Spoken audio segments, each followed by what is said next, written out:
예, 사람 빈자리는 굉장히 큽니다. 우리 성가대가 오늘 조금 빈자리 몇 명 차이 아닌 것 같은데도 꽉 차는 것 같으네요. 우리 역시도 하나님의 은혜 가운데 늘 내가 있는 그 자리를 예배 가운데 채우는 것도 큰 은혜인 것을 우리가 기억합시다. 오늘 우리는 이제 두 번째 예배에 대한 이야기를 하며 누구에게 예배하나요? 라고 하는 제목으로 같이 말씀을 나누려고 합니다. 사마리아 우물가의 여인이 어디에 예배해야 됩니까? 라고 그렇게 질문을 던졌습니다. 그때 참 신기한 것은 이 여인은 누구에게 예배해야 되는지를 묻지 않습니다. 왜 안 물었을까요? 너무나 상식적이고 기본적인 것이기 때문에 사마리아에 사는 거리심산에 예배하는 이 사람들도 하나님께 예배해야 된다고 하는 것에 대해서는 논쟁과 이론의 여지가 없이 그렇게 말했습니다. 그런데 정말 우리의 예배의 대상은 하나님이신데요. 인간은 끊임없이, 사람은 끊임없이 예배의 대상을 바꾸고 싶어 합니다. 성경 속에서도 그렇고 오늘 우리의 예배 가운데도 우리는 하나님께 예배하지만 뜻밖에도 우리의 예배의 대상이 하나님인가 하는 것에 대한 의구심을 품게 되는 그런 상황들이 우리에게 주어집니다. 출애굽기 32장 1절에 8절의 말씀을 보면 이제 하나님께서 그 백성을 애굽 땅에서 인도해 내어 구체적으로 내가 하나님이다. 누가 보냈다고 할 거예요? 라고 얘기할 때 스스로 있는 자라고 하는 하나님을 알게 하시고 그리고 내가 누구인지를 인지시키시기 위해서 애굽을 10가지 재앙으로 초토화시키고 홍해를 갈라서 건너가게 하시고 강약길로 들어선 그들에게 지도자인 모세에게 하나님께서는 계명을 주시려고 합니다.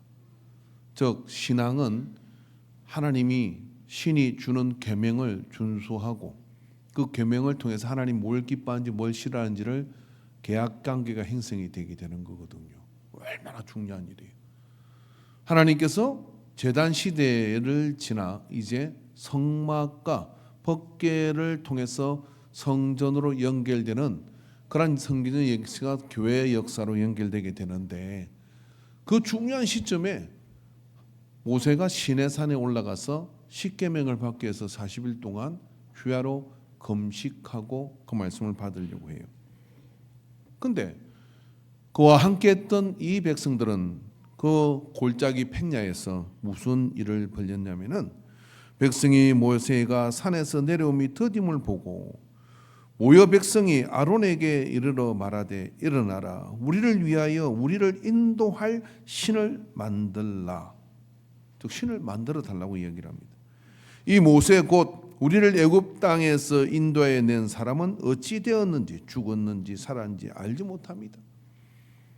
아론이 그들에게 이르되 너희의 아내와 자녀와 귀에서 금고리를 빼어 내게로 가져오라. 모든 백성이 그 귀에서 금고리를 빼어 아론에게로 가져가매 금을 내놔라 하면 들어다가 말겠지라고 생각했는데 그 금고리를 다 빼가가지고 우리를 인도할 신을 만들어 달라고 이야기를 하는 거예요. 아론이 그들의 손에서 금고리를 받아 부숴서 조각칼로 새겨 송아지 행상을 만드니 그들이 말하되 이스라엘아 이는 너희를 애굽 땅에서 인도하여 낸 너희의 신이로다 하는지라. 앞으로 인도할 신을 만들어 달라고 했는데 아론은 우리를 인도하여 낸 신이 바로 이거다 하고 금송아지를 만들어 가지고 그 백성들한테 보여줬다 이런 얘기. 그랬더니 너무 좋아하는 거예요.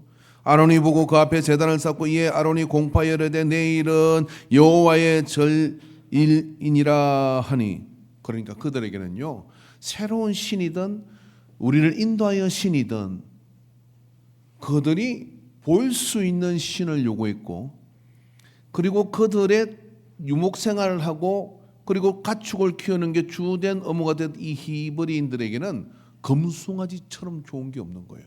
그래서 금송아지 집에 혹시 금송아지 있으십니까? 아니, 안 뺏을게요. 금송아지처럼 좋은 게 없는 거예요. 그걸 딱 입맛에 맞도록 조각해가지고 갖다 주니까 이전에도 볼 수 없었던 예배의 기쁨이 넘치는 겁니다. 이전에도 볼 수 없었던 축제가 그 속에서 일어났어. 이튿날에 그들이 일찍 일어나 범제를 드리며, 예배 일찍 왔어, 화목제를 드리고 백성이 앉아서 먹고 마시며 일어나서 뛰놀더라. 아멘. 그럴 줄 알았어요. 여호와께서 모세에게 이르시되, 근데 산 위에서는 난리가 났어. 너는 내려가라. 내가 애굽 땅에서 인도하여 낸 내 백성이 부패하였도다. 썩었다. 그러니까 하나님이 그 모습을 보고 있으니까 기가 막힌 거예요.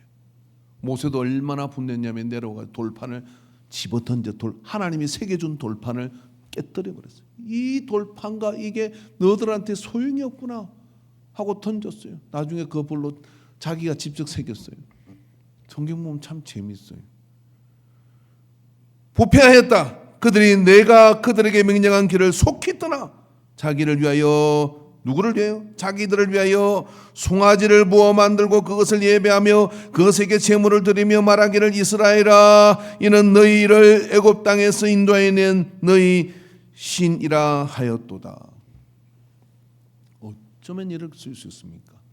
홍해 갈라진 지가 얼마 안 되고 10가지 재앙을 통해서 애굽의 그 그냥 화려한 그 신들을 낱낱이 10가지 신들을 낱낱이 박살을 내고 천지에 하나님 같은 분이 없다는 것을 그렇게 딱 각인시켰는데, 산 위에 올라가 있는 40일조차 되지 않아 갖고 산 밑에서는요, 우리를 인도할 신을 만들어 달라고 아우성을 치고 급박을 하고, 그러니까 아론이 그 급박에 밀려 가지고 그들의 구미에 딱 맞는 금송아지 신을 만들어 갖고, 이게 너희를 인도한 하나님이다라고 하나님을 짐승의 행상으로 바꿔버리는, 처음 제사장 아론에 의해서 어처구니 없는 일이 벌어져 버린 거예요. 예배의 대상이 누구인지를, 우리가 예배를 드릴 대상이 누구인지를 모르는 사람이 누가 있습니까? 그 백성이 모른단 말입니까? 그럼에도 불구하고 금송아지를 우리의 예배 대상으로 했다는 이야기는 어떤 거냐? 하나님이 필요 없고 하나님이라도 우리 입맛에 맞는 그러한 하나님이 되어주기를 원하는 인간의 욕망과 타협과 집착이 이와 같은 일을 벌리게 됩니다. 한 번 해서 말도 안 해요. 열왕기상 12장 28절에 33절에 또 이 계획하고 두 금송아지를 만들고 무리에게 말하기를, 너희가 다시 예루살렘에 올라갈 것이 없도다. 이스라엘아, 이는 너희를 애굽 땅에서 인도하여 올린 너희의 신들이라 하고, 하나는 베델에 두고 하나는 단에 둔지라. 이제는 쪼개가지고 양쪽에다 금송아지 만들어놨고, 예루살렘 갈 것 없다, 예루살렘과 마음이 뺏길 것 같으니까 북이 이스라엘이 어떻게 했냐면은 하나님을 금송아지로 또 만들어요. 이 일이 제가 되었으니 이는 백성들이 단까지 가서 그 하나에게 갱배함이더라. 그가 또 산당을 짓고 레위 자손 아닌 보통 백성으로 제사장을 삼고, 8째 달 그 달 15째 날에 절기를 정하여 유다의 절기와 비슷하게 하고 제단에서 올라가게 돼 베델에서 그와 같이 행하여 그가 만든 송아지에게 제사를 드렸으며, 그가 지은 산당의 제사장을 베델에서 세웠더라. 그가 자기 마음대로 정한 달 8째 달 15째 날로 이스라엘 자손을 위하여 절기를 정하고 베델에 쌓은 제단에 올라가서 분향하였더라. 여러분, 제가 안중에서 들은 가장 기가 막힌 이야기는요, 어떤 분이 목사님을 자기 건물에 고용을 하고, 나는 시간이 오후에 1시밖에 없으니 1시에 예배를 드립시다. 1시에 드리든 11시에 드리든 그건 중요하지 않습니다. 내 시간에 맞춰서 당신이 예배를 해주세요. 이 금송아지예요. 베델의 제단의 금송아지예요. 이렇게 여러분, 예배의 대상을 우리는 하나님입니다라고 얘기하지만요, 인간의 욕망을 따라서 끊임없이 예배를 허트리고 예배를 자기화하고 자기 욕망에 맞도록 그 모든 것들을 맞춰 가려고 할 때 다시 묻는 거예요. 우리의 예배의 대상이 하나님입니까?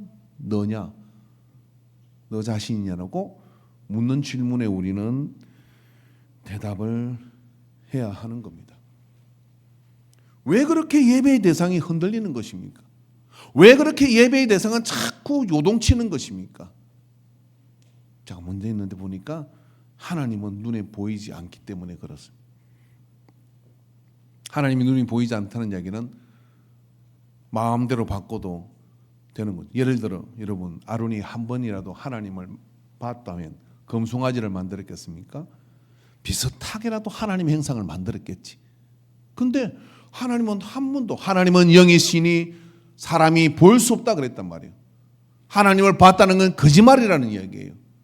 보이지 않는 존재를 만들어 달라고 하니까 금송아지를 만드는 거예요. 사람들이 좋아할 것 같으니까. 근데 그것 때문에 이스라엘 백성은 저주를 받습니다. 우리의 예배가 하나님이시라는 사실을 우리는 잘 알고 있습니다. 예배를 누구에게 드려야 됩니까? 하나님이시죠. 그런데 하나님이 보이지 않으니까 계속해서 예배가, 제사가, 대상이 자꾸 요동치는 거예요. 우리는 다시 이 질문을 바꿔야 됩니다.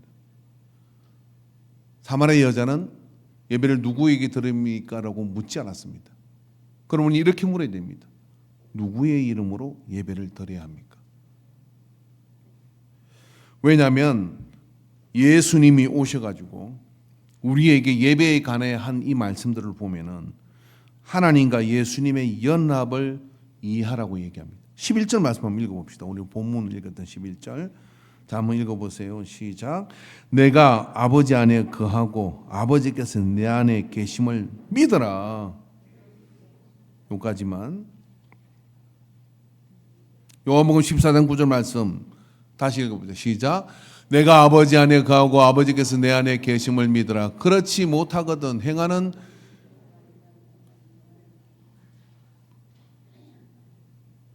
그렇지 저거지. 다시 한번 읽어봅시다. 시작. 예수께서 이르시되 빌립아 내가 이렇게 오래 너희와 함께 있어되 내가 나를 알지 못하느냐? 나를 본 자는 아버지를 보았거늘 어찌하여 아버지를 보이라 하느냐? 예수님과 하나님은 한 분이시다는 것을 예수님께서는 말씀해 주시죠. 그 예수님께서는 오늘 우리에게 이렇게 얘기합니다. 13절의 말씀. 너희가 내 이름으로 무엇을 구하든지 내가 행하리니 이는 아버지로 말미암아 아들로 말미암아 영광을 받으시게 아버지로 하여금 아들로 말미암아 영광을 받으시게 하려 함이라. 다 물어봅시다. 우리가 하나님께 영광을 돌리는 가장 구체적 행위가 뭡니까? 예배입니다. 예수님께서는 앞으로 있을 이스라엘도 말고 예루살렘도 말고 신령과 진리와 영으로 예배할 때가 온다고 말씀해 주셨어요.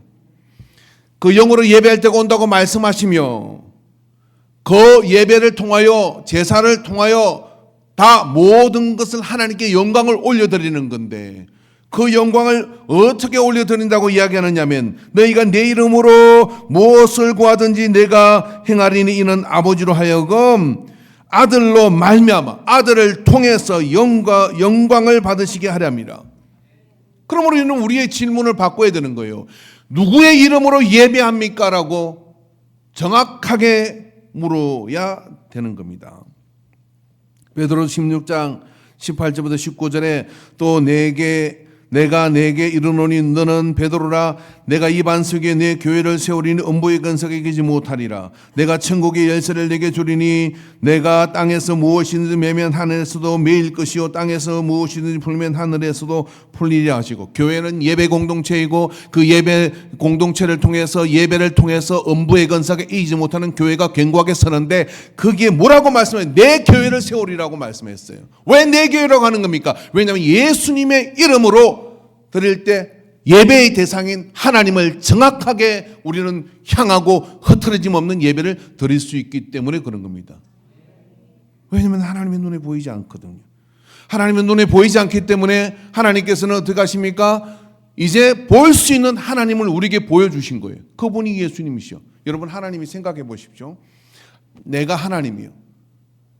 아니 내가 하나님이란 이야기가 아니라 자 하나님이 영이신데 이 세상에는 하나님의 행상을 대비시킬 수 있는 게 없어요. 하나님이 영이시기 때문에 존재 행상 자체가 없으시단 말이죠.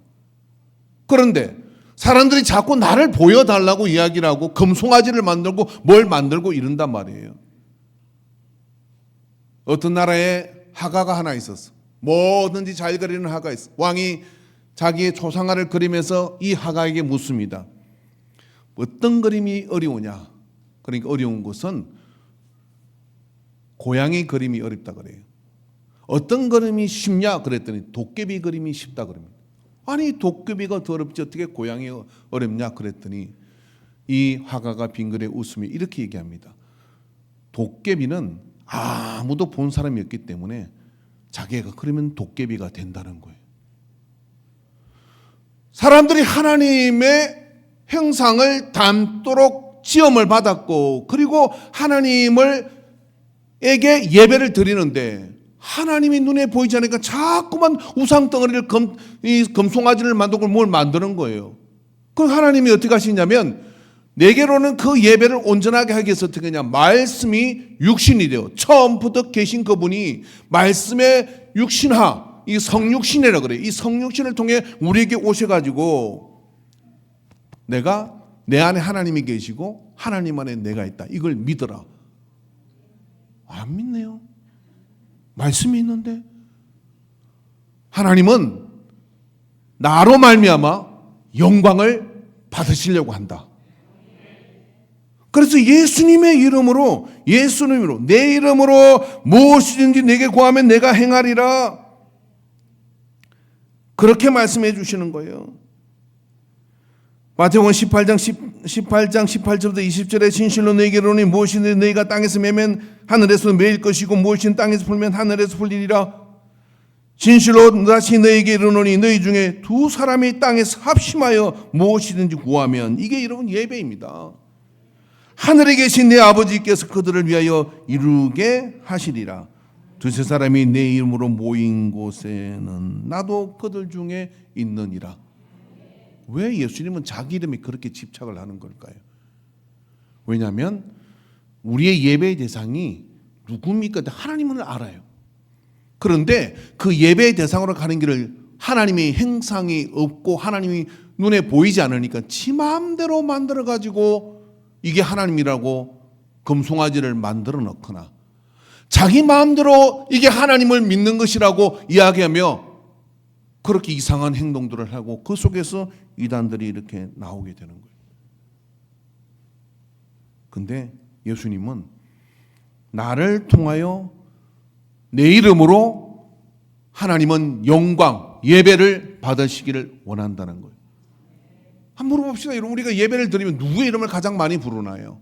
기도할 때 예수님의 이름으로, 예배를 시작할 때 예수님의 이름으로, 우리가 하나님께 간구할 때 예수 이름을 통하여 이 교회 예배를 통하여 하나님의 놀라운 역사들이 나타나게 되는 거거든요. 왜 그렇게 고정을 해놨는 것일까요? 딴짓하지 말라 이런 이야기예요. 너희가 하나님을 만나려면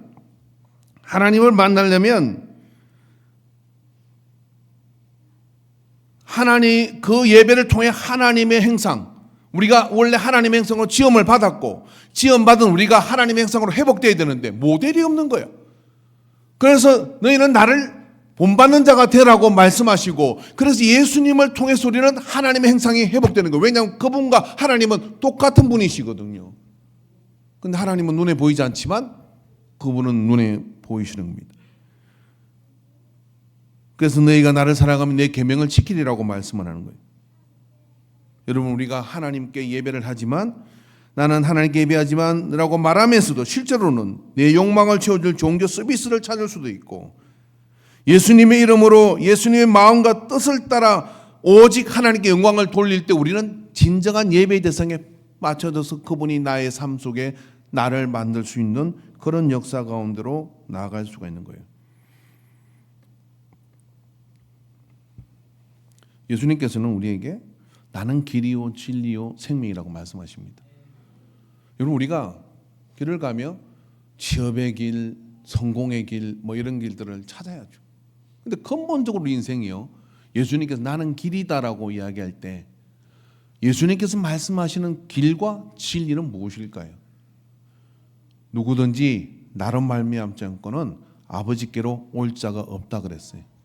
우리의 예배의 대상이 하나님이시고 그 하나님께 우리가 가는 길을 내 마음대로 찾아가면, 그리고 내가 그게 하나님이라고 생각하고 머리를 조아리고 내가 그게 하나님이라고 생각하고 그 앞에 온갖 이스라엘 백성들처럼, 광야에 있는 이스라엘 백성들처럼 날뛰며 기뻐한다 할지라도 하나님은 부패했다고 이야기한다 이 말이에요.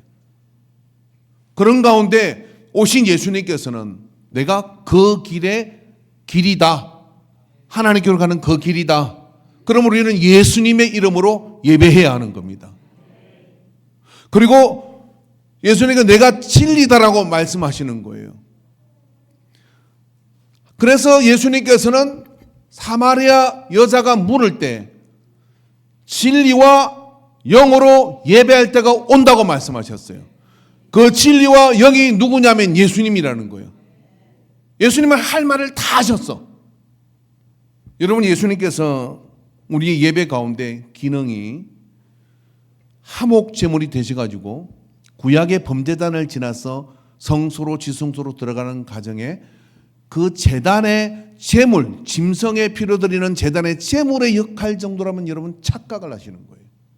성소 안에 들어가면 떡상이 있고 떡상이 바로 예수님 말씀이고, 결국 하나님께서는 어디로 들어가냐, 지성소 안에 법궤 안에 있는 돌판 말씀 그 위에 속죄소가 있고 그 속죄소 위에서 하나님이 이 백성을 만나 주실 거라고 말씀하셨어요.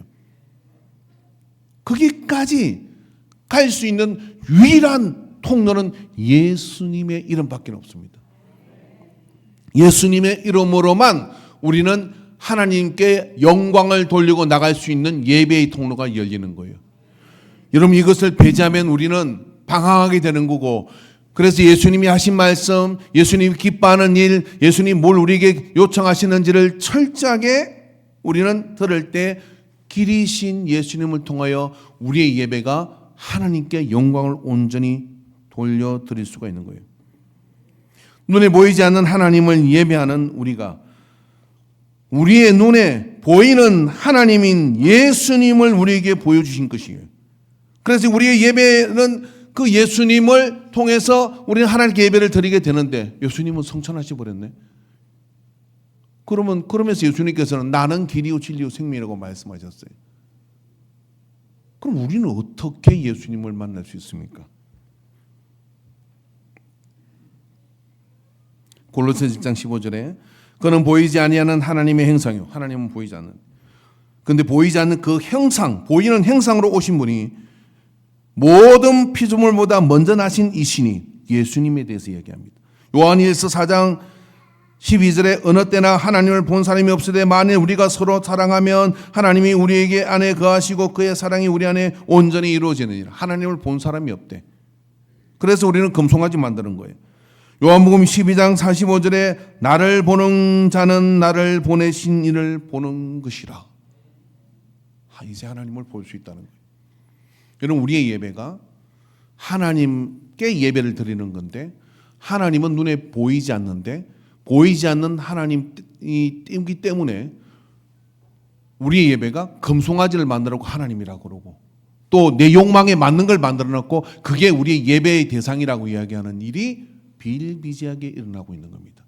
오늘날에도 이스라엘 백성이 그런 것처럼 우리의 욕망에 맞는 예배를 찾죠. 그러면 여러분, 우리는 하나님께 예배하는 것이 아닙니다. 유일한 길은 어떤 길이냐면 바로 예수님을 통해서만 우리는 하나님께 예배할 수 있습니다. 그런데 지금 우리는 어떻게 예수님을 통해서 예배를 드릴 수 있습니까? 여러분, 우리가 성찬의 떡을 매월 첫째 주에 뗍니다. 그런데 많은 교회들이 매주 성찬의 떡을 떼지 않습니다. 왜 안 떼는지 아십니까?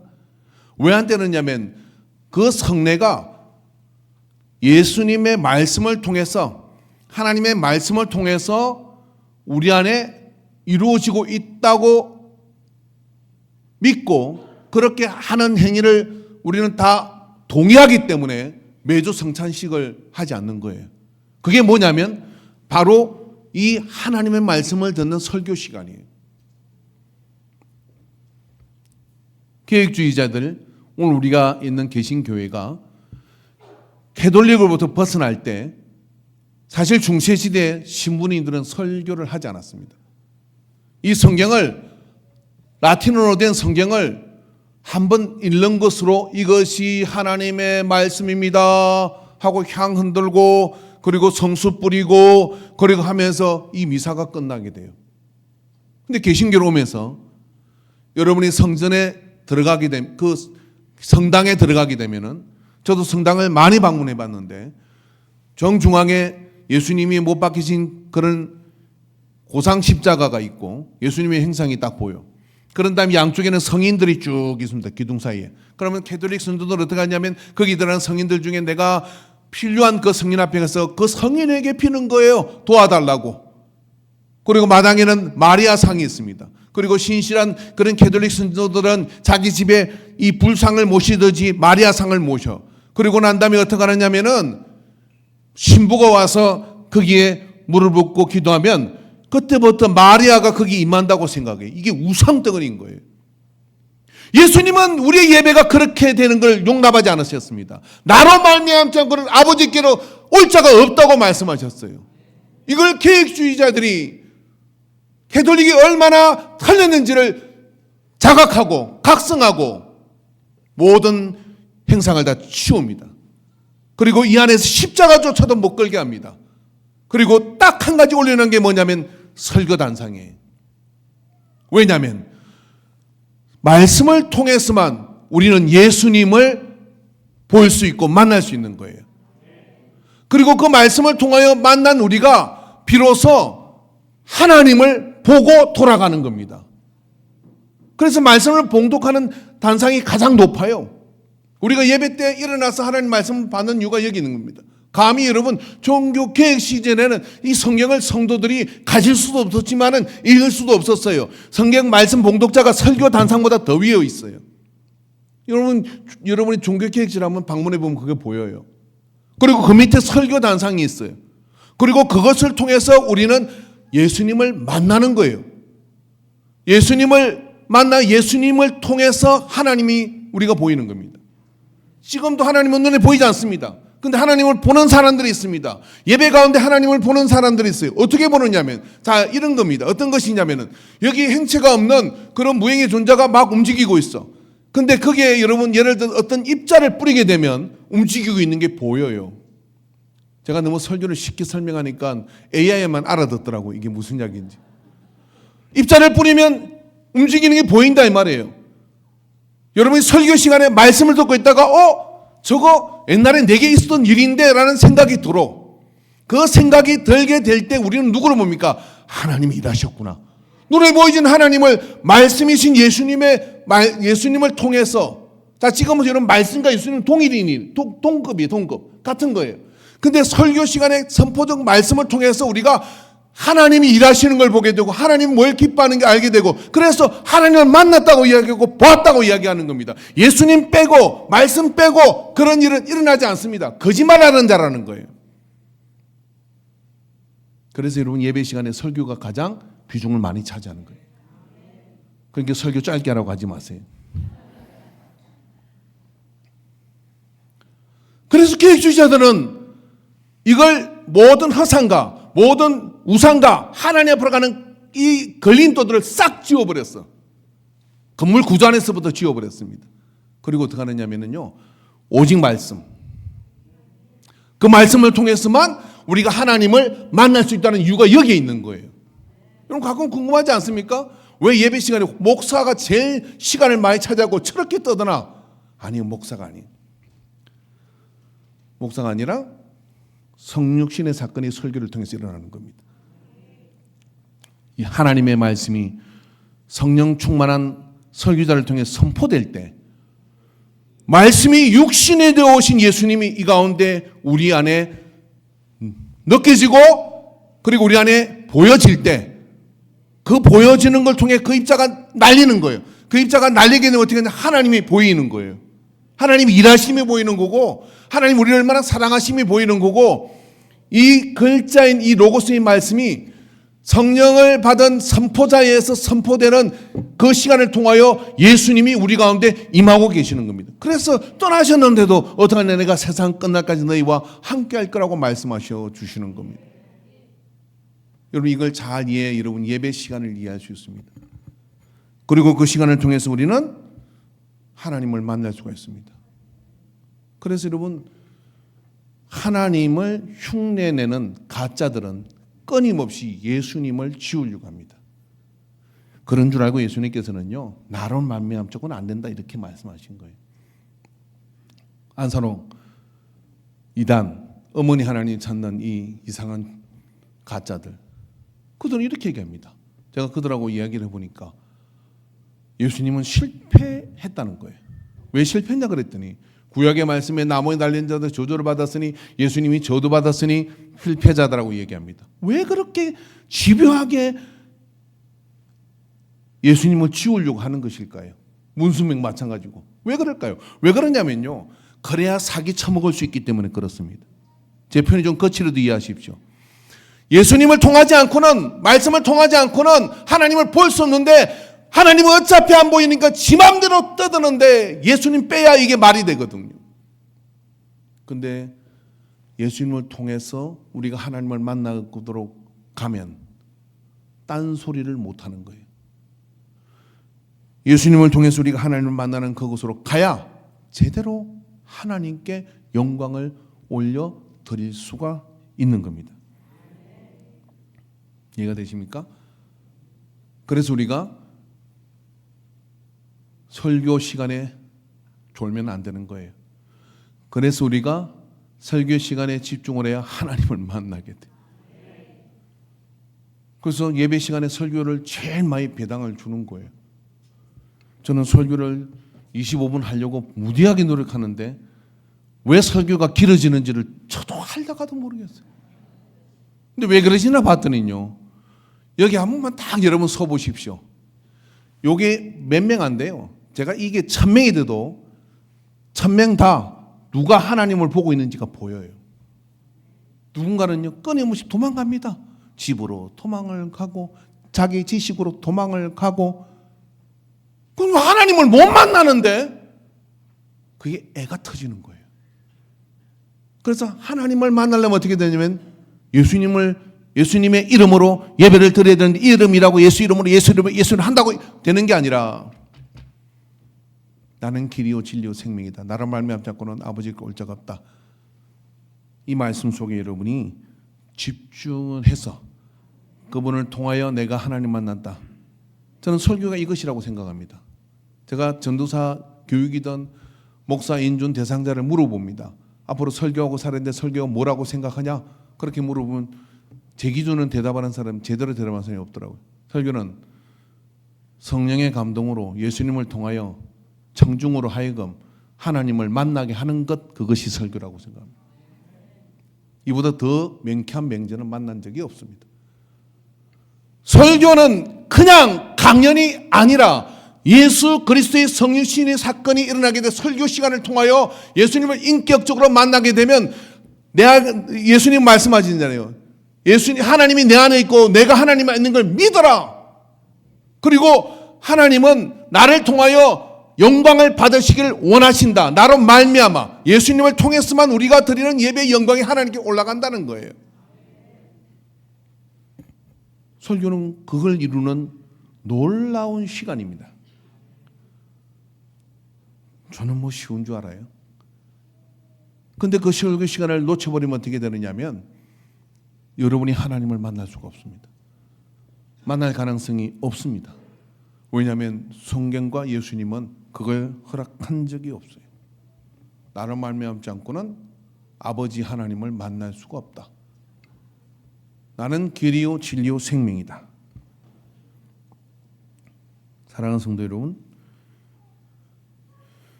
오직 예수님을 통해서 예배를 드리지 않으면 우리는 금송아지를 만드는 겁니다.